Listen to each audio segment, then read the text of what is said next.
వాక్యానికి సహాయకరముగా దైవ గ్రంథములో నుండి సమూయేలు మొదటి గ్రంథము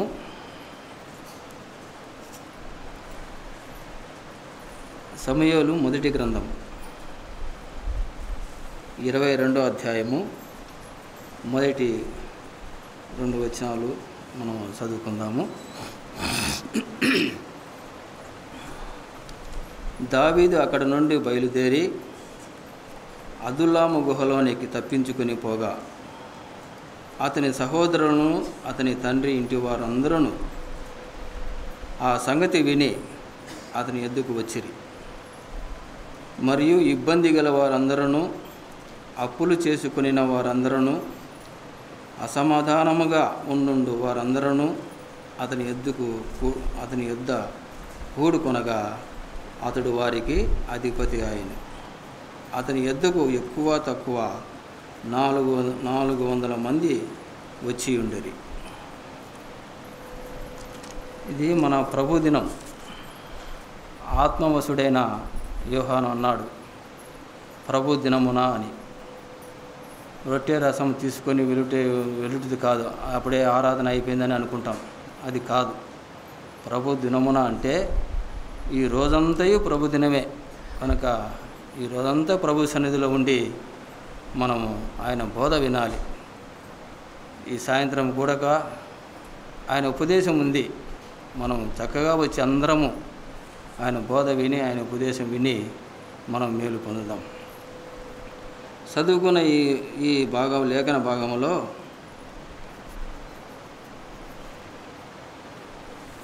ఈ 22వ అధ్యాయంలో దావీదు అదుల్లాము గుహలోనికి తప్పించుకుని పోగొన్నట్టుగా మనం చూస్తున్నాం. అదుల్లాము గుహ, వాటి యొక్క ధ్యానాలు, వాటిలో ఉన్న సత్యాలు, ఇది చాలామంది భక్తులు, సేవకులు వినిపించారు. వారు బాగా వినిపించారు ఆత్మీయ సత్యాలు. ఈ దినము కూడా మనకు కావలసిన వర్తమానం మనం వినాలని మనందరం ఆశ కలిగి ఉన్నాం. దావీదు గొల్యాతును చంపాడు. ఇశ్రాయేల్ అందరికీ విజయము అనుగ్రహించాడు దావీదు. ఇశ్రాయేలు అందరూ జయమని దేవుని స్తుతించారు, జయం పొందారు. 18 అధ్యాయమునకు వచ్చినప్పుడు దావీదు, యోనాతాను, సౌలు మొదలగు వారందరూ విజయోత్సాహంతో తిరిగి వస్తుండగా యెరూషలేము స్త్రీలు వారిని ఎదుర్కొని గానము చేస్తూ వారికి ఎదురొచ్చారు. వారు పాట పాడుతున్నారు. వేల కొలది, సౌలు వేల కొలది, దావీదు 10,000 కొలది హతము చేశారని వారు పాట పాడుతున్నారు. సౌలు ఆ పాట విని, ఆ మాటలు విని సౌలుకు చాలా కష్టంగా ఉన్నాయి. అది అతనికి ఇంపుగా లేవన్నమాట. నేను రాజును కదా, నేను 10,000 కొలదిని, దావీదు 1,000 కొలది అని పాడాల్సింది పోయి, గొర్రెలు కాచుకునే ఈ పిల్లవాడిని 10,000 అని, నాకు 1,000 కొలది అని పాడతారా అని సౌలు అంటున్నాడు అని భావించాడనమాట. 18వ అధ్యాయము 9వ వచనంలో నాట నుండి దావీదు మీద సౌలు విషపు చూపు నిలిపెను అని మనం చూస్తున్నాం. దావీదు మీద విషపు చూపులు చూపెను అని మనం చూస్తున్నాం. అంతేకాదు 19వ అధ్యాయము 1వ వచనములో పౌలు దావీదును చంపవలసిందని యోనాతానుకును సేవకులందరికీ ఆజ్ఞ ఇచ్చాడు. ఆజ్ఞ ఇచ్చినట్టుగా, చంపమని ఆజ్ఞ ఇచ్చినట్టుగా మనం చూస్తూ ఉన్నాం. 19వ అధ్యాయం 18వ వచనంలో దావీదు తప్పించుకొని పోయి సమూయేలు వద్దకు వచ్చాడు. యోనాతాను దావీదును కాపాడుకొనుచు వస్తున్నాడు. యోనాతానేమో దావీదును కాపాడుకొనుచు వస్తున్నాడు. కానీ సౌలు దావీదును వెతుకుతూ ఉన్నాడు.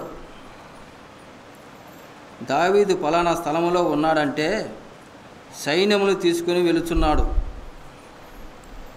దావీదును చంపడానికి సౌలు ఎన్నో ప్రయత్నాలు చేస్తున్నాడు.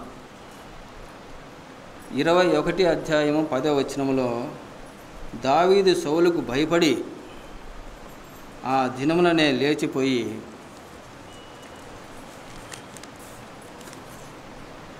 గాదు రాజైన ఆకీసు వద్దకు వచ్చాడు. ఆ గాదు రాజైన ఆకీసు దగ్గరికి వచ్చినప్పుడు అక్కడ దావీదు కొన్ని రోజులు ఉన్నాడో ఎన్ని రోజులు ఉన్నాడో మనకు తెలియదు. కానీ అక్కడ రాజు దగ్గర ఉన్న వారు రాజైన ఆకీసుతో వ్యతిరేకంగా మాట్లాడిరి. ఇతని గురించే కదా సౌలు 1000 కొలది, దావీదు 10,000 కొలది హతం చేశారని వారు గానం చేశారు కదా. మనవాడే కదా గొల్యాతు, గాతు వాడే కదా, దావీదును మనం ఉంచటానికి వీలు లేదని దావీదు మీద రాజు దగ్గర ఉన్నవారు రాజుకు వ్యతిరేకముగా దావీదుని గురించి కుట్ర చేస్తున్నట్టు చూస్తున్నాం. ఆ సంగతి దావీదు విని ఒక పిచ్చివాని వలె, ఒక వెర్రివాని వలె పిచ్చి చేష్టలు చేస్తూ అక్కడ నుంచి దావీదు గాతు నుంచి వచ్చేశాడు. 22వ అధ్యాయం మనం చదువుకున్న సంగతులు మనము చూస్తున్నాం. ఇప్పుడు ముందుగా మనం చదువుకున్న 22వ అధ్యాయంలో దావీదు అక్కడ నుండి బయలుదేరి అదుల్లాము గుహలోనికి తప్పించుకుని పోయి అతని సహోదరులను ఇంటివారును వచ్చారు. దావీదు అక్కడి నుంచి తప్పించుకొని అదుల్లాము గుహ దగ్గరికి వచ్చినప్పుడు అతని ఇంటివారును, అతని సహోదరులను ఇంటివారును వచ్చారు. ఇబ్బంది గల వారందరూ, అప్పులు చేసుకున్న వారందరూ, అసమాధానముగా వారందరూ అతని యొద్దకు కూడుకొనగా అతడు వారికి అధిపతి ఆయను. అతని యొద్దకు ఎక్కువ తక్కువ 400 మంది వచ్చిరి. ఇది మనం చదువుకున్న ముందు లేఖన భాగం. సౌలు దావీదును చంపడానికి ఎన్నో ప్రయత్నాలు చేస్తూ వచ్చాడు. దావీదు పారిపోయాడు. గాతు రాజైన ఆకీసు వద్దకు వెళ్ళాడు. కానీ రాజు దగ్గర ఉన్నవారు రాజుకు వ్యతిరేకముగా మాట్లాడినారు. దావీదును మరి ఆ సమయంలో దావీదును చంపేవారేమో, కానీ పిచ్చి చేష్టలు చేస్తూ వాని నా దగ్గరకు ఎందుకు తీసుకొని వచ్చారు అని ఆకీసు రాజు అన్నాడు. దావీదు అక్కడ నుండి తప్పించుకొని వచ్చి అదుల్లాము గుహలోనికి వచ్చినట్లుగా మనం చూస్తున్నాం. అక్కడ దాగుకున్నట్లు మనము చూస్తున్నాం. అప్పుడు దావీదు సహోదరులు తన తండ్రి ఇంటివారు వచ్చారు. ఇంచుమించు 400 మంది వచ్చినట్లుగా మనం చూస్తున్నాం. వారు వచ్చి అసమాధానముగా తో ఉన్నవారు, అంటే సమాధానం కాదు, అసమాధానం అంటే సమాధానం లేనివారు, ఇబ్బందులు గలవారు, అప్పులు చేసుకున్నవారు దావీదు దగ్గరకు వచ్చినట్లు చూస్తున్నాం. దావీదు వారికి అధిపతి అయినట్లుగా చూస్తున్నాం. ఈ లేఖన భాగంలోని మరికొన్ని లేఖన భాగాలను మనము ఆధారం చేసుకొని ఈ లేఖన భాగాలతో మనం చదువుకున్నాం కదా, దీన్ని ఆధారం చేసుకొని వరుస క్రమం చొప్పున కాకపోయినా, నిమరకులు లేకపోయినా దేవుని వాక్యమును, దేవుని వాక్య సత్యములను మనం ఇక్కడ ధ్యానం చేశాలని మనం ఆశపడి ఉన్నాం. ఈ లేఖన భాగాలలో 7 అంశాలుగా ధ్యానం చేద్దాం. ఈ లేఖన భాగాలలో 7 అంశాలుగా మనం ధ్యానం చేసుకుందాం. ఒకటి, సౌలు రాజ్యంలో దావీదుకు యొక్క స్థానం. సౌలు రాజ్యంలో దావీదుకు యొక్క స్థానం. రెండవది, దావీదు వద్దకు వచ్చిన ప్రజలు. దావీదుకు వద్దకు వచ్చిన ప్రజలు. మూడవది, దావీదు వద్దకు వచ్చిన ప్రజలను మనం చదువుకున్నాం కదా. అలాగనే రెండవది మనం చదువుకోవాలి ముందు. రెండవది, దావీదుకు ఉన్న ఆకర్షణ శక్తి. మూడవది, దావీదు వద్దకు వచ్చిన ప్రజలు.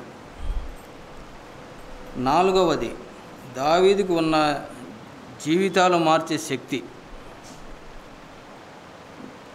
అంటే మనుషులను మార్చే శక్తి అన్నమాట. ఐదవది, దావీదు వారికి అధిపతి అయిన దావీదును మనం చూస్తూ ఉన్నాం. ఆరవదిగా, దావీదు వద్ద ఉన్న మనుషులకు ఉన్న విశేషమైన సమర్పణ జీవితం. దావీదు పట్ల ఉన్న వారు, మనుషులు దావీదు పట్ల వారికి ఉన్న విశేషముగా అబద్ధీభావము, ఆ త్యాగము, అబద్ధీభావము, ఆ త్యాగము మనము 6వ అంశముగా మనము ధ్యానం చేసుకోబోతున్నాం. 7వదిగా, దావీదు మనుషులకు ఉన్న ఆసక్తి.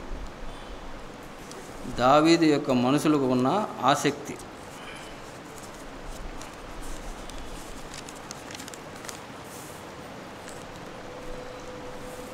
ఆసక్తి, ఆపేక్షను మనం ధ్యానం చేసుకోబోతున్నాం. 7 సంగతులుగా మనం ధ్యానించబోతున్నాం. దావీదు అక్కడ నుండి తప్పించుకొని వెళ్ళిపోయాడు. అదుల్లాము గుహలోనికి వెళ్ళినట్లు మనం చూస్తూ ఉన్నాం. దేవుడు సౌలు రాజ్యమును తీసివేసి దావీదుకు అప్పగిస్తానన్నాడు 13వ అధ్యాయంలో. అలాగే 15వ అధ్యాయంలో సమూయేలుతో చెప్పాడు, యెహోవా నీకంటే ఉత్తమైన వ్యక్తిని కనుగొన్నాను, నీ రాజ్యం నిలవదు, నీ రాజ్యంను లాగివేసి నీకంటే ఉత్తమైన వానికి దాన్ని ఇచ్చివేశాను అని సమూయేలు సౌలుతో చెప్పిన మాట అది. 16వ అధ్యాయంలో సమూయేలు దావీదును అభిషేకం చేశాడు. కానీ రాజ్యాన్ని ఏలుతున్నవాడు, రాజ్య పరిపాలన చేస్తున్నవాడు సౌలే.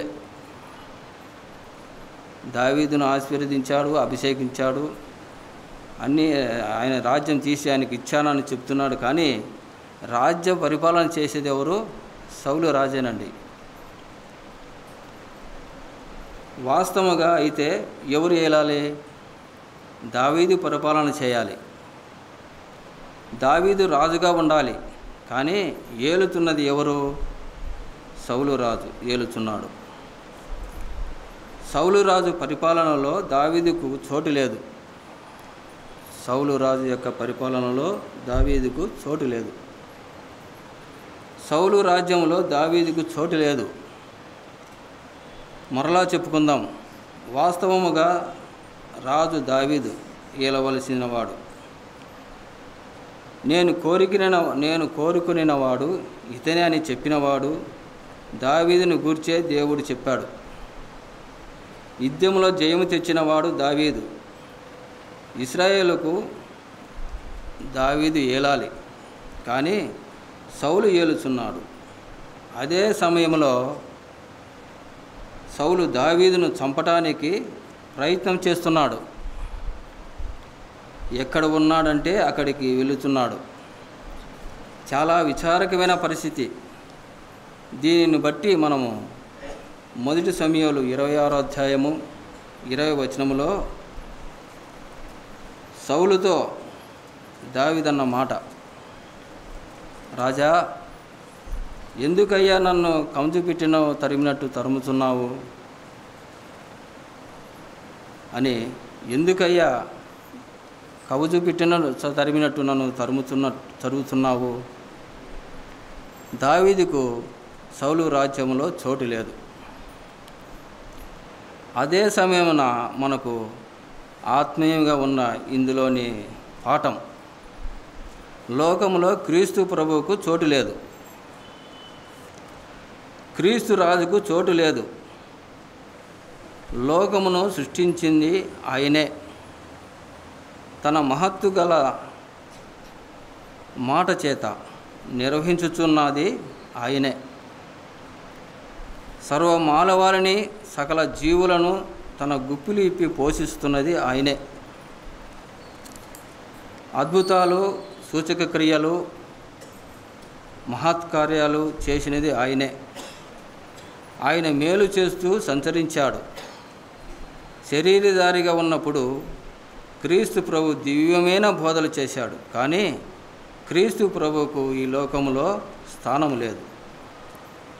యోహాను సువార్త 14వ అధ్యాయము 30 వచనంలో మనం చూస్తే, ఇదిగో ఈ లోకాధికారి వచ్చుచున్నాడు. క్రీస్తు ప్రభు సర్వాధికారి, ఆయన సర్వశక్తుడు, కానీ ఈ లోకాధికారి వచ్చుచున్నాడు. సర్వ సృష్టికి అధికారి క్రీస్తు ప్రభువే, కానీ ఆయన ఈ లోకములో శరీరధారిగా ఉన్నప్పుడు చెప్పిన మాట, ఈ లోకాధికారి ఎవరు? అపవాది, సాతానుడు. ఈ లోకాధికారి వచ్చుచున్నాడు. మానవుడు క్రీస్తు ప్రభువుకు తన హృదయంలో చోటు ఇవ్వలేదు. మానవుడు క్రీస్తు ప్రభువుకు చోటు ఇవ్వలేదు. 1వ అధ్యాయం 11వ వచనంలో యోహాను సువార్తలోనే, ఆయన తన స్వకీయుల వద్దకు వచ్చెను, వారు ఆయనను అంగీకరించలేదు. అపవాది సాతాను, ఈ అపవాది సాతాను ప్రభువును ఎత్తైన కొండకు తీసుకువెళ్ళి లోక మహిమలు అన్నీ చూపించి, నీవు నాకు మొక్కుతే ఈ లోక మహిమలన్నీ నీకు ఇస్తానన్నాడు. మానవులు క్రీస్తు ప్రభుకు చోటు ఇవ్వలేదు. ఆనాడు ఈనాడు క్రీస్తు ప్రభుకు ఈ లోకములో చోటు లేదు. హెబ్రీయులకు రాసిన పత్రిక 13వ అధ్యాయము 12వ వచనంలో అన్యాయపు తీర్పు తీర్చాడు. చూడండి, అన్నమాట చదువుదాం. హెబ్రీయులకు రాసిన పత్రిక 13వ అధ్యాయము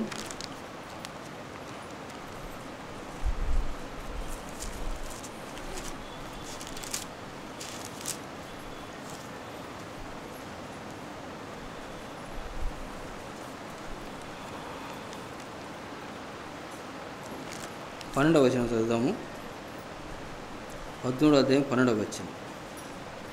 కావున యేసు కూడా తన స్వరక్తం చేత ప్రజలను పరిశుద్ధపరచుటకై గవిని వెలుపల శ్రమ పొందెను. కాబట్టి మనం ఆయన నిందను భరించుచు శిబిరము వెలుపలకి ఆయన యుద్ధకు వెళుదాము.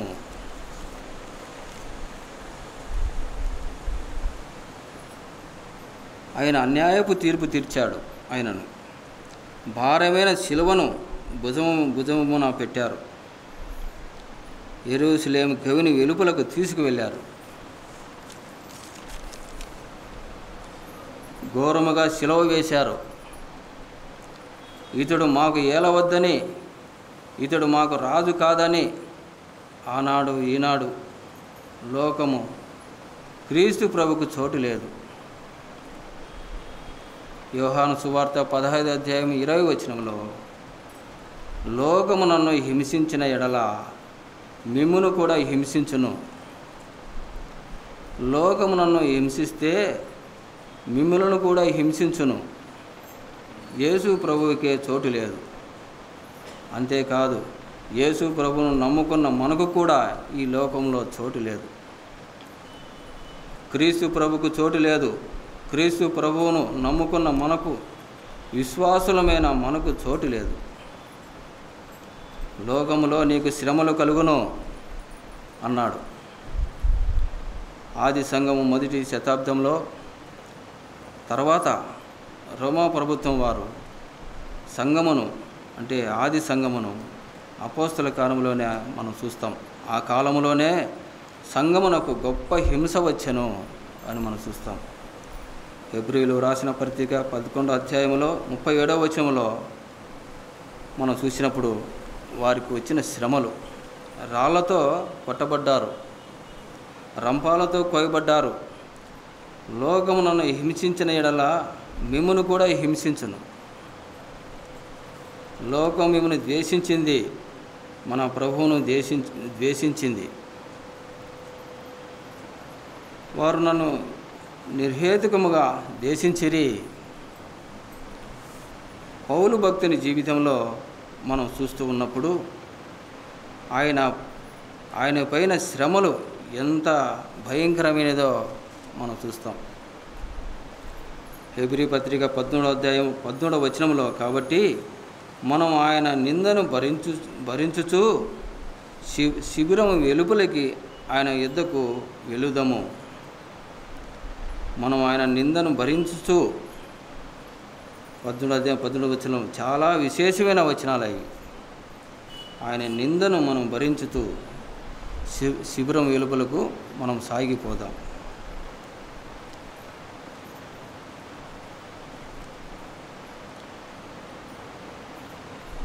శిబిరం వెలుపల, గవుని వెలుపల శ్రమపడ్డాడంటే పట్టణంలో కాదు, దేశంలో కాదు, వెలుపలికి వెళ్ళాడు. మనము కూడా శిబిరము వెలుపలకు, గవుని వెలుపలకు మనం సాగిపోయేవారంగా ఉండాలి. ఈ గొప్ప సత్యము మనము నేర్చుకుందాం.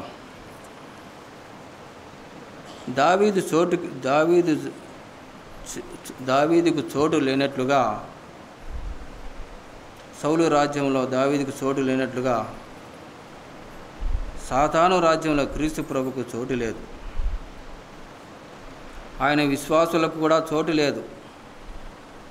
చూడండి, దావీదు గుహలో ఉన్నప్పుడు అతని ఎద్దుకు ఇంచుమించు 400 మంది వచ్చినట్లు మనం చూస్తూ ఉన్నాం.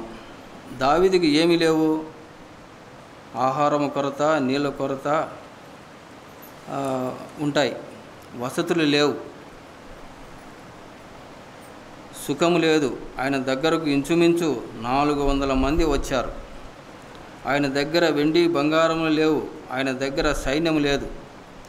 అసలు ఆయనే కముజుపిట్ట తరిమినట్టు తరుమబడ్డాడు.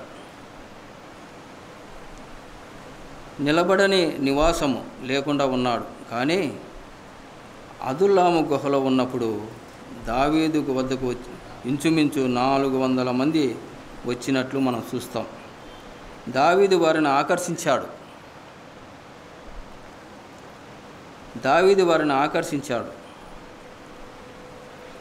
దావీదుకు ఆకర్షణ శక్తి ఉన్నది.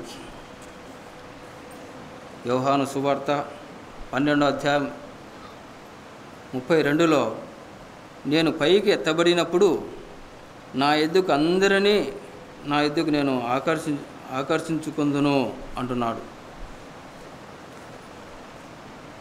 ఆ మాట కానీ ఎవరు? యేసు ప్రభు అంటున్నాడు. యేసు క్రీస్తు ప్రభు, నేను భూమి మీద నుండి పైకి ఎత్తబడిన ఎడల అందరూ నా ఎద్దుకు ఆకర్షిస్తారు. దావీదుకు ఆకర్షణ శక్తి ఉన్నట్లుగానే మన ప్రభువుకు, యేసు క్రీస్తు ప్రభుకు ఆకర్షణ శక్తి ఉన్నది. 2024 పూర్వం ముందు శిలువ వేడిన యేసు క్రీస్తు ప్రభువు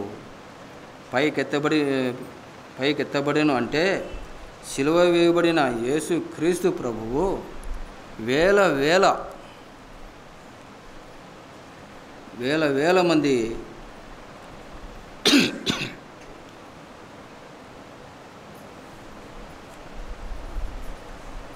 శిలువ వేయబడిన యేసు క్రీస్తు ప్రభువును వేల మందికి, లక్షల కోట్ల మందిని ఆకర్షించినాడు.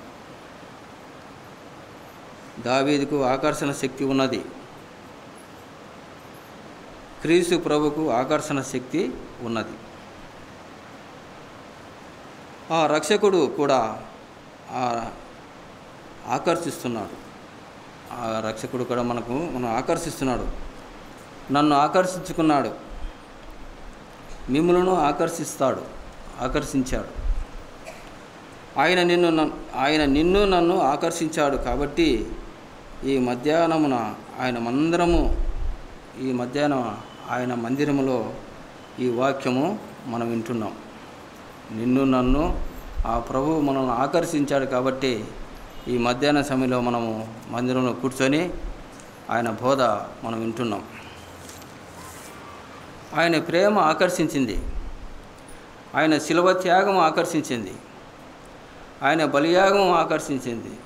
నీ ప్రేమ ద్రాక్ష రసము కంటే మధురమని ప్రసంగి 1:4 మనం చూస్తాం. మేము పరిగెత్తుకొని నీ ఎద్దుకు వస్తాము. వేల మందిని యేసయ్య ఆకర్షించాడు.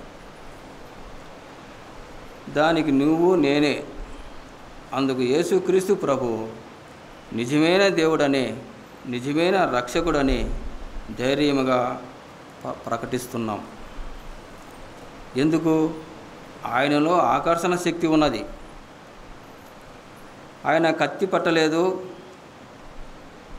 ఆయన యుద్ధాలు చేయలేదు, ఆయన రాజ్య స్థాపన చేయలేదు. ఆయన దగ్గర ఏమీ లేదు. ఆయన ధనము ధాన్యము లేని దరిద్రుడుగా ఉన్నాడు. తలవాల్చడానికి చోటు లేదు. నక్కలకు బొరియలు ఉన్నాయి, ఆకాశ పక్షులకు గూళ్ళు ఉన్నాయి. తలవాల్చడానికి చోటు లేదు. వేల మంది ఆకర్షించుకున్నాడు. ఆ ప్రభు ఆకర్షణ శక్తి వేల మందిని ఆకర్షించుకున్నాడు. దావీదు కంటే శ్రేష్ఠుడు మన ప్రభు. దావీదు కంటే గొప్పవాడు. 3వ అంశముగా దావీదుకు వచ్చిన వారు ఎటువంటి వారు దావీదు వద్దకు వచ్చిన ఎటువంటి వారు వచ్చారంటే, గొప్పలు రాలేదు, గౌరవాల మర్యాదలు ఉన్నవాళ్ళు రాలేదు. చూడండి, ఇబ్బంది గలవారు, అప్పులు చేసుకున్నవారు, అసమాధానముగా ఉన్నవారందరూ అతని ఎద్దుకు కూడుకొనగా మూడు రకాల మనుషులను చూస్తూ ఉన్నాం. మనందరికీ అర్థమవునట్లుగా ఒకే మాట చెప్పుకుందాం. దావీదు నద్దకు వచ్చిన వారు ఎటువంటి వారు? మనం రోమాపత్రిక 3వ అధ్యాయం 11వ వచనం మనం చూస్తే, నీతిమంతుడు లేడు, ఒక్కడునూ లేడు, అందరూ ఏకముగా పనికిమాలిన వారైరి. అందరూ ఏకముగా ఏమైనారు? పనికిమాలిన వారైరి. దావీదు వద్దకు వచ్చిన వాళ్ళు, అసమాధానముగా ఉన్నవాళ్ళు, పనికిమాలిన వారు వచ్చారు. యేసు క్రీస్తు వద్దకు రాబోచున్న వాళ్ళంతా పనికిమాలిన వారే. అందరూ ఏకముగా పనికిమాలిన వారైరి. అదే మాట ఇంకో అర్థము మనం అర్థం చేసుకుంటే, నిష్ప్రయోజకులు అని అర్థం. అదే కొరింథీయులు వ్రాసిన పత్రిక 10వ అధ్యాయంలో, రోమా పత్రికలో పనికిమాలిన వారైరి అని మనము ఉంది.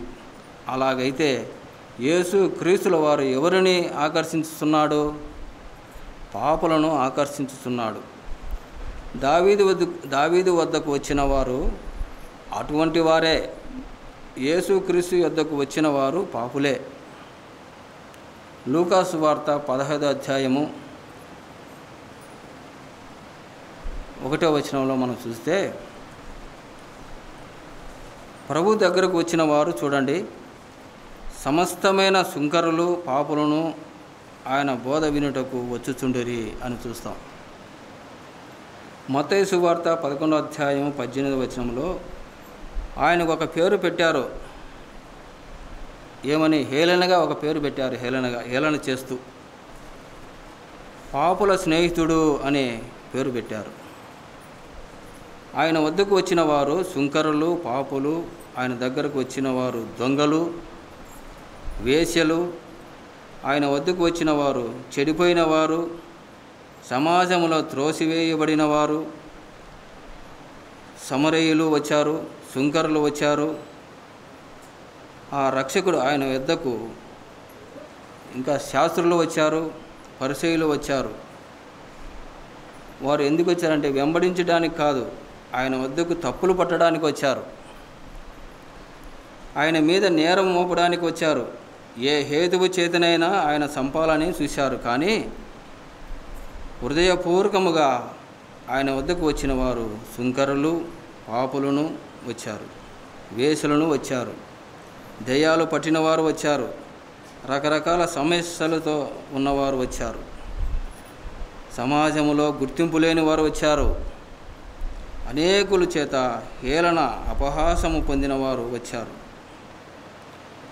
ఎన్నిక లేని వారు వచ్చారు, నీచులైన వారు ప్రభు దగ్గరకు వచ్చారు. నాలుగవదిగా దావీదుకు ఉన్న మార్చే శక్తి, మనుషులను మార్చే శక్తి దావీదుకు ఉన్నది. ఇంతవరకు చెప్పుకున్నాం కదా. ఒక మాటలో మనం చెప్పుకుంటే కనుక ఒక మాటలో మనం చెప్పుకుందాం. ఎవరు పనికి మాలిన వారు వచ్చారనే మాట దావీదుకు వచ్చారు. పనికి మాలిన వారు వచ్చారు అనే మాట దావీదుకు వచ్చిన వారు పనికి మాలిన వారని మనం చూస్తాం. దినవృత్తాంతాల గ్రంథము 11వ అధ్యాయం 11వ వచనం మనం చూస్తే చూడండి మాట. దినవృత్తాంతములు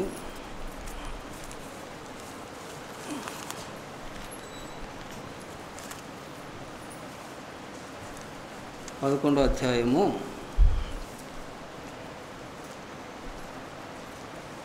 11వ వచనం. దావీదు నద్ద నుండిన ఆ పరాక్రమశాలుల పట్టిలోని వారు 30 మంది. వారిలో హర్మోని కుమారుడైన ఉషాబాబు ముఖ్యుడు.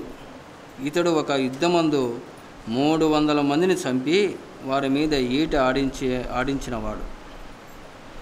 ఇతని తర్వాతి వాడు అహోయుడగు దోదో కుమారుడైన ఎలియాజరు. ఇతడు పరాక్రమశాలని పేరు పొందిన ముగ్గురిలో ఒకడు. ఫిలిష్తీయులు దాని నిండా యవలుగల చేను ఉన్న పస్వదామ్యంలో ఉన్న యుద్ధము చేయుటకై కూడి రాగా జనులు ఫిలిష్తీయులను చూచి పారిపోయినప్పుడు ఇతడు దావీదుతో కూడా అతడు ఉండెను. వీరు ఆ చేనులో నిలిచి దాన్ని కాపాడి ఫిలిష్తీయులను హతం చేయగా యెహోవా జనులకు గొప్ప రక్షణ కలుగజేసెను. 30 మంది పరాక్రమశాలలో ముఖ్యులకు ఈ ముగ్గురు అదుల్లాం అను చుట్టూ రాతికొండ గుహలో నుండి దావీదు నద్దకు వచ్చిరి. ఫిలిష్తీయుల సమూహము రెఫాయీము లోయలో దిగి ఉండెను. వీరంతా పరాక్రమశాలలు. అదుల్లాం గుహలోనికి వచ్చింది ఎవరండి? పనికి మాలిన వారు వచ్చారు. వారు దావీదును వెంబడించారు. వారు దావీదును నమ్ముకున్నారు. వారు దావీదు కష్ట సుఖాలలో పంచుకున్నారు. ఇప్పుడు మనం చదువుతున్నాము. వారు దావీదు వద్ద ఉండగా దావీదు వారిని ఆ పనికి మాలిన వారిని ఎలా మార్చాడు చెప్పండి? పరాక్రమశాలులుగా మార్చాడు. పనికి మాలిన వారిని పరాక్రమశాలులుగా మార్చాడు. దావీదుకు ఉన్న ఆకర్షణ శక్తి మనం ఇక్కడ చూస్తూ ఉన్నాం. దినవృత్తాంతములు 11వ అధ్యాయం 10వ వచనంలో పరాక్రమశాలులుగా మార్చాడు.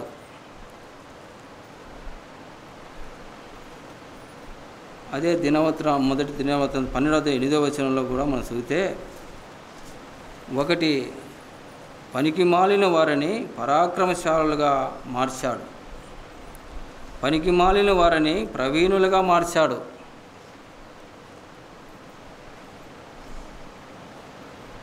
పదకొండో అధ్యాయం 24 వచనాలు మనం చదివితే, ఘనత పొందిన వాడాయను, ఘనత పొందిన వానిగా చేశాడు. వాసికి ఎక్కినవారు అంటే ప్రసిద్ధికి ఎక్కినవారు దావీదుకు ఉన్న శక్తి. మనము దావీదును చెప్పుకుంటున్నాము, కానీ మనం చెప్పుకుంటున్నది దావీదుని గురించి కాదు. దావీదు కుమారుడు, దావీదుకు రాజు, దావీదు కుటుంబంలో వేరు చిగురు సంతానమును మనము యేసు క్రీస్తు ప్రభుల వారి వద్దకు వచ్చి ఉన్నాము. మనమందరము యేసు క్రీస్తుల వారు వద్దకు వచ్చిన వారమే. ఆ రక్షకుడు మార్చివేశాడు, ఆ రక్షకుడు మార్చివేస్తున్నాడు. లూకా సువార్త 15వ అధ్యాయం 1వ వచనంలో పాపులు ఆయన వద్దకు వచ్చారు, ఆ తర్వాత వేశ్యలు వచ్చారు, దొంగలు వచ్చారు, రకరకాల వారు వచ్చారు, సమాజంలో తృణీకరించిన వారు వచ్చారు, నీచమైన వారు వచ్చారు, దైవం పట్టిన వారు వచ్చారు, వ్యభిచారులు వచ్చారు, పాపములో పట్టబడిన స్త్రీ వచ్చింది, 5 పెనిమిడులు ఉన్న 6వ పెనిమిడితో ఉన్న సమరయ స్త్రీ వచ్చింది. క్రీస్తు ప్రభు ఈ మాటలను మార్చివేస్తున్నాడు. ఈ క్రీస్తు ప్రభువు ఈ పాపులందరినీ మార్చివేస్తున్నాడు. మార్చివేస్తున్నాడు. యేసు ప్రభును నమ్ముకోండి. వేల మంది మారిపోతున్నారు, కోట్ల మంది మారిపోతున్నారు. రోమాపత్రిక 1:16లో పౌలు గారు అన్నారు, సువార్తలో శక్తి ఉన్నది. ఏ సువార్త అది? క్రీస్తు సువార్త.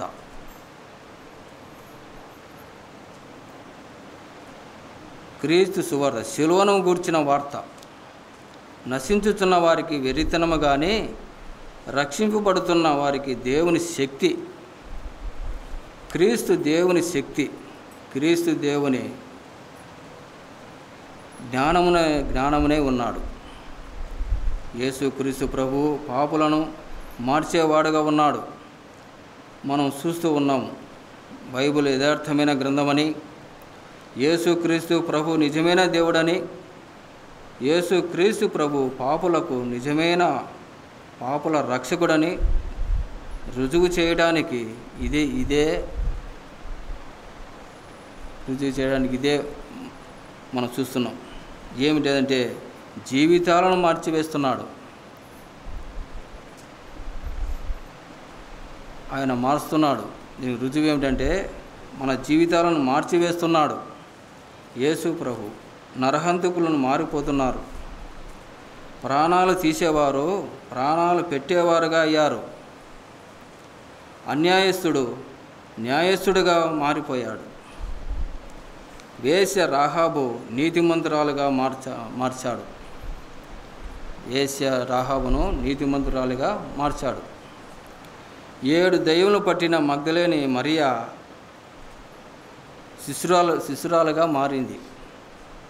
జీవితంలో దెబ్బతిన్నవారు, విరక్తి కలిగిన వారు, నిరాశ నిష్ప్రయోజనములుగా కృంగిపోయిన వారు, ఇంకా నా వల్ల ఏమీ ప్రయోజనం లేదు అని, నేను ఎందుకు ఉండాలి, రకరకాలుగా అనేక ప్రయత్నాలతో శిథిలమైపోయిన జీవితాలతో ఉన్నవారు, శిథిలమైన బ్రతుకులో ఉన్నవారు, బ్రతుకుతామా సస్తామా అని కొట్టుమిట్టాడుతున్నవారు, ఆశ నిరాశ మధ్యలో ఉన్నవారు, పాపముతో బానిసలు అయినవారు, త్రాగుకు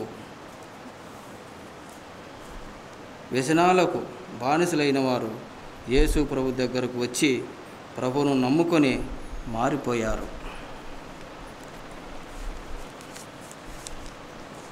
ప్రభువుకున్న ఆకర్షణ శక్తి అది. యేసు ప్రభుల వారు మారుస్తారు. సువార్తలో ఆయన శక్తి ఉన్నది, దేవుని వాక్యంలో ఆయన శక్తి ఉన్నది, బైబిల్ గ్రంథంలో ఆయన శక్తి ఉన్నది. యాకోబును ఇశ్రాయేలుగా మార్చాడు. మోసగాడిని భక్తునిగా మార్చాడు. సౌలును పౌలుగా మార్చాడు. ఎవరు మార్చలేడు. ఈ పాపని మార్చడానికి ఎవరి వల్ల కాదు. కొట్టినా మారుతున్నారా? ప్రభుత్వం వారు మద్య నిషేధం పెడుతున్నారు, మారుతున్నారా? దిశా చట్టం తెచ్చారు, మారుతున్నారా? ఇంకా ఎన్నో చట్టాలు తెస్తున్నారు, మారుతున్నారా? పోలీసులు ఉన్నారు, ప్రభుత్వాలు ఉన్నాయి, న్యాయాధిపతులు ఉన్నారు, చెరసాలలు ఉన్నాయి, శిక్షలు ఉన్నాయి, ఉరికంబాలు ఉన్నాయి, మరణాలు ఉన్నాయి, మారుతున్నారా? మారాలని ఆశ కలిగిన వారు ఉన్నారు, అయినా మారలేకపోతున్నారు.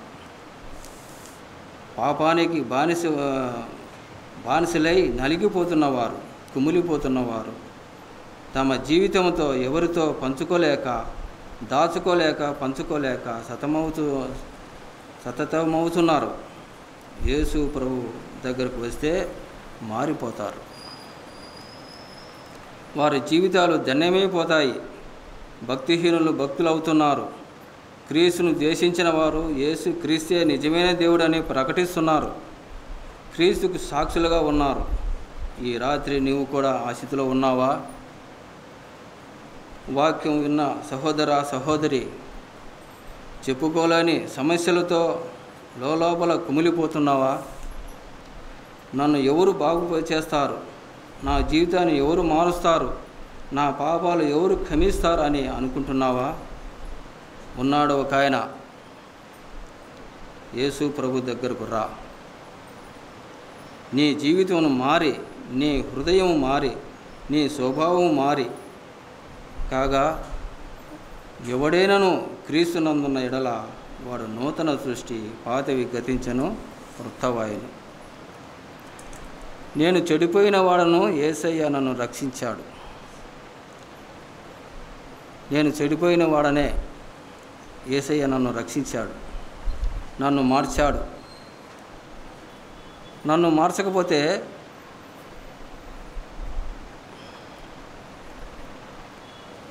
నా జీవితం ఏమైపోయిందో, నాకు కుటుంబం ఏమైపోయిందో, అసలు నా పరిస్థితి ఏమిటో మనం ఆలోచిస్తాం. దావీదు నదికి వచ్చిన వారిని దావీదు మార్చినట్లు అంతకంటే శ్రేష్ఠుడు మన ప్రభు వేల మందిని మార్చాడు. ఈ మధ్యాహ్నం యేసు ప్రభువును నమ్ముకోండి. రక్షణ పొందాలని ప్రభు నామమున కోరుచున్నాము. దావీదు వద్దకు ఇంచుమించు 400 మంది దావీదు వారికి అధిపతి ఆయను అని మనం చదువుకున్నాం. మనం చూస్తూ ఉన్నాం. దావీదు వారికి అధిపతి ఆయను. ఈ అదుల్లాము గుహలో నుండి అనుభవం గురించి చెప్పగలిగిన భక్తులు, సంగతులను గురించి, సత్యాలు, సంఘమును గురించిన సత్యాలు చాలా గంభీరముగా చెప్పినారు భక్తులు ఎంతోమంది. సంఘమునకు కేంద్రము క్రీస్తు ప్రభు, సంఘమునకు శిరస్సు క్రీస్తు ప్రభు, సంఘమునకు ప్రభువు క్రీస్తు ప్రభు. ఆయన యందు విశ్వాసముంచిన వారికి అధిపతి ఆయను. ఈనాడు మనము ఆయన మీద విశ్వాసం ఉంచాలి. ఆయన అధిపతి కాబట్టి ఆయనను మనము విశ్వసించాలి. ఆయన సర్వాధికారి. ఆయన నా జీవిత నాథుడు, నా హృదయనాథుడు, నా రక్షకుడు క్రీస్తు ప్రభు. యేసు ప్రభువుల వారు తిరిగి లేచిన రోజు, యేసు ప్రభువుల వారు తిరిగి లేచిన రోజు ఉదయమునే మగ్దలేని మరియా యేసు ప్రభు సమాధికి పోయింది. పోయి ప్రభు దేహమును కనపడలేదు, ఏడుస్తూ వెతుకుతూ ఉంది అన్నమాట మగ్దలేని మరియా. ఎవరో ఇద్దరు ఉన్నారు. ఎందుకు ఏడుస్తున్నావు? యోహాను సువార్త 20వ అధ్యాయంలో 11లో ఆ మాట ఉంది. నా ప్రభువును ఎవరు తీసుకువెళ్ళారు? నా ప్రభువును మీరు ఎత్తుకెళితే చెప్పండి. నా ప్రభు అని అంటుంది ఆమె. నా ప్రభువు. ఆ చెడ్డ స్త్రీ 7 దయ్యములు పట్టి 7 దయ్యములు పట్టిన స్త్రీ జీవితంలో పతనమైన చేసుకున్న ఆ స్త్రీ ప్రభు దగ్గరకు రాగా ప్రభు రక్షించాడు, మార్చాడు. నా ప్రభువును ఎవరు ఎత్తుకెళ్ళారు? నా ప్రభు అంటుంది. నా ప్రభు, ఆయన మన ప్రభు.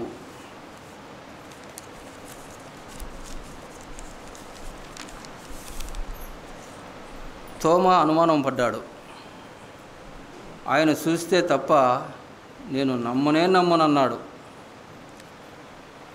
ఆయన ప్రభు రెండవసారి ప్రత్యక్షమైనప్పుడు తోమాతో అంటున్నాడు, తోమా ఇటు చూడు, నా చేతులు నా ప్రక్కన చూడు, నీ వ్రేలు నా ప్రక్కలో పెట్టి చూడు. అప్పుడు తోమా ఏమన్నాడంటే, నా ప్రభువా, నా దేవా. ఆయన ఎవరు? ఆయన ప్రభు. అపోస్తల కార్యం 9వ అధ్యాయంలో మనం చూస్తే పౌలు అంటే దమస్సు పట్టణానికి వెళ్తున్నాడు. అంటే సౌలుగా ఉన్నప్పుడు మిట్ట మధ్యాహ్న సమయమున సూర్య తేజస్సు కంటే ప్రకాశమైన వెలుగులో ప్రభు ప్రత్యక్షమై సౌలా సౌలా, నీవేళ నన్ను హింసించుతున్నావని ప్రభువుని అడిగాడు. అప్పుడు సౌలు ఏమన్నాడంటే, నీవు ఎవరు ప్రభువా? ప్రభువు, ఆయన మన ప్రభువు. మొదటి పేతురు 1వ అధ్యాయం, మొదటి పేతురు 3వ అధ్యాయం 15-16 వచనాలు మనం చదివేదానికి టైం లేదు కాబట్టి నేను ముందుకు సాగిపోతున్నాను. క్రీస్తును ప్రభువుగా నీ హృదయంలో ప్రతిష్ఠించుకొనుడి. క్రీస్తును ప్రభువుగా నీ హృదయంలో ప్రతిష్ఠించుకొనుడి. హృదయంలో ప్రభువును ప్రతిష్ఠించుకుందాం. మన హృదయంలో ప్రభువును ప్రతిష్ఠించుకుందాం. హృదయనాథుడు క్రీస్తు ప్రభు, ఆయన వారికి అధిపతి. ఆయన 6వ అంశముగా మనము ధ్యానం చేస్తాము. దావీదు మనుషులకు దావీదు పట్ల ఉన్న విశేషమైన సమర్పణ. దావీదు మనుషులకు దావీదు పట్ల ఉన్న విశేషమైన సమర్పణ మనం చూస్తూ ఉన్నాం. మొదటి దినవృత్తాంతములు 11వ అధ్యాయం 10వ వచనం మనం చూస్తాం. చూడండి, దినవృత్తాంతములు 11వ అధ్యాయం.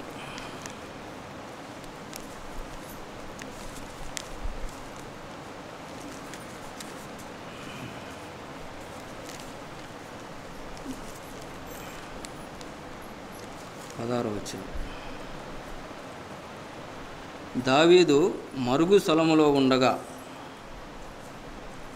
ఫిలిష్తీయుల దండు బెత్లెహేము నందుండెను. దావీదు ఆశపడి బెత్లెహేము నందలి ఊరి గవిని యొద్ద బావి నీళ్లు కొంచెము నాకు దాహమునకు ఎవరు తెచ్చి ఇచ్చురని అనగా, ఆ ముగ్గురును ఫిలిష్తీయుల దండులోనికి చొరబడిపోయి బెత్లెహేము ఊరి గవిని యొద్ద బావి నీళ్లు చేదుకొని దావీదు నొద్దకు తీసుకొని వచ్చిరి. అయితే దావీదు ఆ నీళ్లు త్రాగుటకు మనసు లేక యెహోవాకు అర్పితముగా వాటిని పారవేసి, నేను ఇలాగు చేయకుండా నా దేవుడు నన్ను కాచునుగాక, ప్రాణముకు తెగించి వచ్చిన వారి రక్తమును నేను తాగుదునా అని దావీదు అంటున్నాడు. దావీదు బెత్లెహేము వాడు కదా.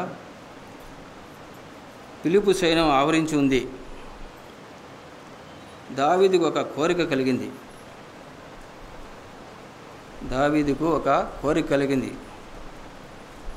ఒక ఆశ. బెత్లెహేము బావి నీళ్లు నాకు ఎవరు తెచ్చిస్తారు? ఆసహేలు నువ్వు వెళ్ళు, లేకపోతే నువ్వు పలానా పేరు చెప్పి నీళ్లు తీసుకురమ్మని అనలేదు.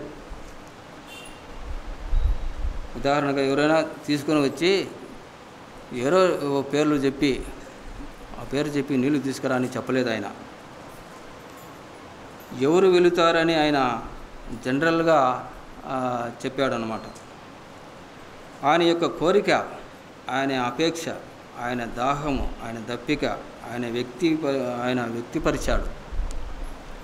అప్పుడు 3 మనుషులు ఫిలిప్పు దండులోనికి జొరబడి బెత్లెహేము ఊరి గవిని యొద్ద బావి నీళ్లు చేదుకొని దావీదు యొద్దకు నీళ్లు తీసుకుని వచ్చిరి.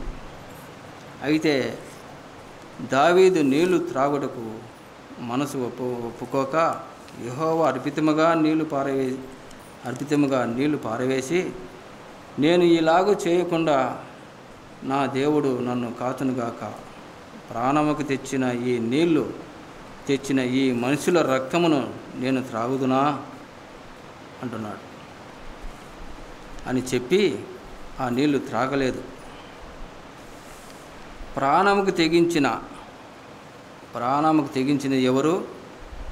అదుల్లాము గుహలో అప్పులోళ్ళు, ఇబ్బంది గల వాళ్ళు, ఆ పనికి మాలిన వాళ్ళు ఇప్పుడు ఏమైనారు? పరాక్రమశాలులయ్యారు. ఇప్పుడు ఏమైనారు? దావీదుకు అనుచరులు అయ్యారు. ఏమైనారు? తమ జీవితము బాగు చేసిన, జీవితాలు మార్చిన, ప్రవీణులుగా పరాక్రమశాలులుగా చేసిన దావీదు కొరకు ప్రాణమును తెగించడానికి సిద్ధపడ్డారు. వారు ప్రాణమును తెగించడానికి సిద్ధపడ్డారు. ఈ ప్రశ్న నీవును నేనును వేసుకుందాం. వాస్తవముగా దావీదు వారి కొరకు ప్రాణం పెట్టలేదు. వాస్తవంగా అయితే దావీదు వారి కొరకు ప్రాణం పెట్టలేదు. వీరే ప్రాణానికి తెగించి దావీదు కొరకు దాహం తీర్చడానికి వచ్చారు. దావీదు కుమారుడు దావీదు కంటే శ్రేష్ఠుడు యేసుక్రీస్తు ప్రభు. దావీదు కుమారుడు దావీదు కంటే శ్రేష్ఠుడు క్రీస్తు ప్రభు. పనికి మాలిన నీ కొరకు నా కొరకు ప్రాణం ధారపోశాడు. ఆయన ప్రాణమును ధారపోశాడు, ప్రాణమును పెట్టాడు. క్రీస్తు ప్రభు మన పాపముల కొరకు చనిపోయాడు. మనం నీతిమంతులుగా చేయుటకు తిరిగి లేచాడు. మన రక్షకుడు మనకు ప్రాణము ధారపోశాడు. నేను నీళ్ల వలె పారబోయబడితిని. మరి ఆ రక్షకుడు నీ కొరకు నా కొరకు ప్రాణమును ధారపోశాడే, ప్రాణమును పెట్టాడే. మరి అవసరమైతే క్రీస్తు ప్రభువుకు ప్రాణమును పెట్టడానికి సిద్ధముగా ఉన్నావా? వారిని గూర్చి, ఆ ముగ్గురిని గూర్చి ప్రాణముకు తెగించి నా కొరకు దావీదు ప్రాణమునకు తెగించి నా కొరకు దావీదు ప్రాణమునకు తెగించి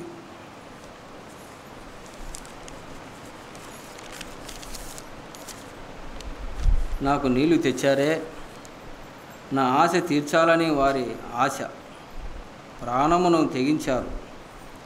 ఆ ముగ్గురు మనతో ఈ మధ్యాహ్నం మాట్లాడుతున్నారు.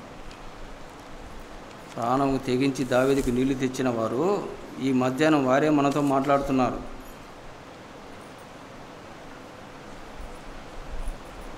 మా రాజుకు, మా అధిపతి కొరకు పనికిమాలిన మమ్మలను పరాక్రమశాలుగా చేసిన మా అధిపతి కొరకు మేము ప్రాణం పెట్టడానికి సిద్ధపడ్డాము. మరి మీరు సిద్ధముగా ఉన్నారా అని అడుగుతున్నారు. ఆలోచన చేసుకుందాం. క్రీస్తు కొరకు ప్రాణం పెట్టుటకు అని వారు అడిగితే ఈ మధ్యాహ్నమును నీవు నేను ఏమి జవాబు చెబుతాం? ప్రభువు కొరకు ప్రాణం పెట్టారు. భక్తులెందరో ప్రాణమును పెట్టారు. ప్రభు యొక్క జీవితంలో ఆయన ప్రాణం పెట్టినట్లుగా చూస్తున్నాం. పేతురు భక్తుడు ప్రాణం పెట్టాడు, బలి అయ్యాడు. ప్రభు కొరకు సిలువ వేయబడ్డాడు, చెరసాలలో వేయబడ్డాడు, రాళ్లతో కొట్టబడ్డారు, రంపాలతో కోయబడ్డారు. అపోస్తల కార్యం 20-24 వచనములో మనం చూస్తే క్రీస్తు సువార్త పరుగులో నేను పెట్టుటకు నా ప్రాణము నాకెంత మాత్రమును ప్రేమైన దానికి ఎంచడం లేదు అన్నాడు పౌలు. అపోస్తుల కాలం 21 అధ్యాయం 18వ వచనంలో, మీరెందుకు ఇలా చేయుచున్నారు? నా ప్రభు సువార్త కొరకు నేను ప్రాణమైనా పెడతాను అన్నాడు. పౌలు భక్తుడు ప్రాణమును పెట్టాడు. ప్రాణాలు బలి ఇచ్చిరి, ప్రభువును ఎంతో సేవించిరి, మన కొరకు ప్రాణం పెట్టినవాడు. ఆయన కొరకు మనము ప్రాణం పెట్టుటకు బద్ధులమే ఉన్నాం. ఒక మనుషుడైన దావీదు కొరకు ప్రాణాలు తెగించితే మన ప్రభువు కొరకు, ఆయన సువార్త కొరకు ప్రాణమును తెగించుటకు బాధ్యత లేదా మనకు? ప్రాణం పెడదాం, ప్రభువును మహిమపరుద్దాం. స్తెఫెను హతసాక్షి అయినాడు. యోహాను చంపబడ్డాడు, శిరచ్ఛేదమైనాడు. పేతురు తలకిందులుగా సిలువ వేయబడ్డాడు. పౌలు నీరో చక్రవర్తి గొండ్రగొడ్డలతో బలి అయ్యాడు. ప్రాణాలు బలి ఇచ్చారు అని మనం చూస్తాం. మనం కూడా ఈ మధ్యాహ్న సమయంలో ప్రభువుకు మనం ప్రాణం పెట్టేవారుగా మనం ఉండాలి. ఎందరో భక్తులు ప్రాణాలు పెట్టారు. 7వదిగా, దావీదు పట్ల దావీదు మనుషులకు ఉన్న ఆశ ఏమిటి? దావీదు పట్ల దావీదుకు ఉన్న మనుషులకు ఉన్న ఆశ ఏమిటి? 2 సమూయేలు గ్రంథము 2వ అధ్యాయం 4వ వచనం చదువుదాము.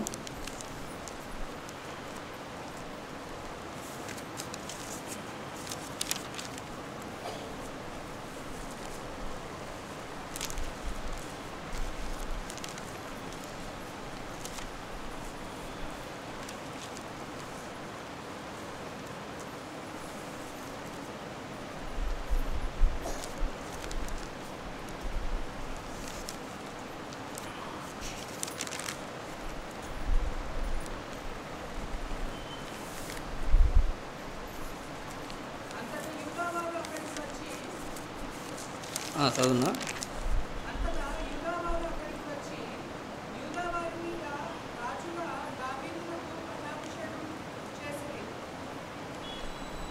రాజుగా పట్టాభిషేకం చేసేది.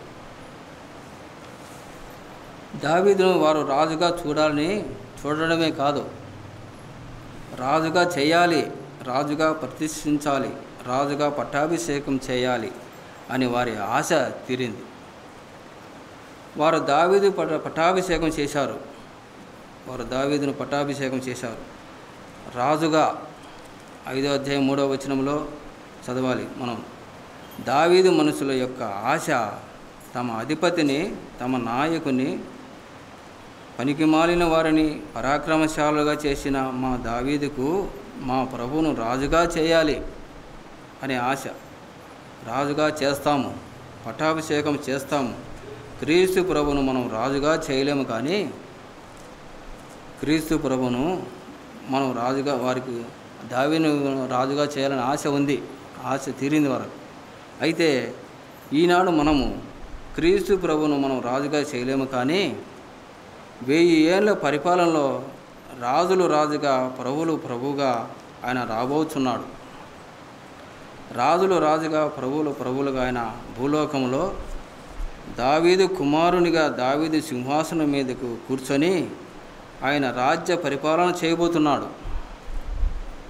అయితే ఆ దినము, ఆ మహోత్సవము, క్రీస్తు ప్రభు యొక్క పట్టాభిషేకము, ఆ మహోత్సవము ఇహలోకములో పరలోకములో ఆనందం.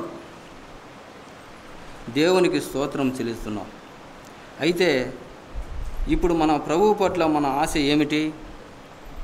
రాజుగా చూడాలి. యేసు రాజుగా వస్తున్నాడు. రాజుగా చూడాలి, చూస్తాం. కానీ ఇప్పుడు మనం చేయవలసిన బాధ్యత, క్రీస్తు రాజ్యం స్థాపించే వరకు మనము ఏం చేయాలి? విశ్రమించకూడదు. అంటే క్రీస్తు యేసు యొక్క సువార్త ప్రకటించాలి. సాతాను రాజ్యములో క్రీస్తు యేసు సువార్త ప్రకటించాలి. మానవ హృదయంలో క్రీస్తు ప్రభు రాజుగా ప్రభువుగా మనం ప్రతిష్ట చేసే వరకు మనం కూడా విశ్రమించకూడదు. ఈ లోక రాజ్యము క్రీస్తు రాజ్యముగా మార్చాలి. సువార్త ప్రకటించవలసిన భారం అయ్యో నా పైన ఉన్నదని వేల వేల ఆత్మను ప్రభు దగ్గరకు నడిపించడమే మనము చేయవలసిన గొప్ప భాగ్యం. మన ప్రభువు నుండి నాడు నుండి ఆశించేది అదే. మన ప్రభు నుండి ఈరోజు ఆశించేది అదే. మన ప్రభు యొక్క రాజ్యమును స్థాపిద్దాం. క్రీస్తు రాజ్యం స్థాపిద్దాం. ఎంతకాలం ఈ లోకంలో నిసాధారణముగా రాజ్యము ఏలుతుంది ఈ లోకం. క్రీస్తు రాజ్యం స్థాపిద్దాం. అప్పటి వరకు విశ్రమించవద్దు. దాని అర్థం ఏమిటి? సువార్తను ప్రకటిద్దాం, ఆత్మలను సంపాదిద్దాం, క్రీస్తు ప్రభువుకు మహిమను తీసుకొని వస్తాం. ప్రభువు ఈ తలంపులు మనందరికీ దీవించునుగాక.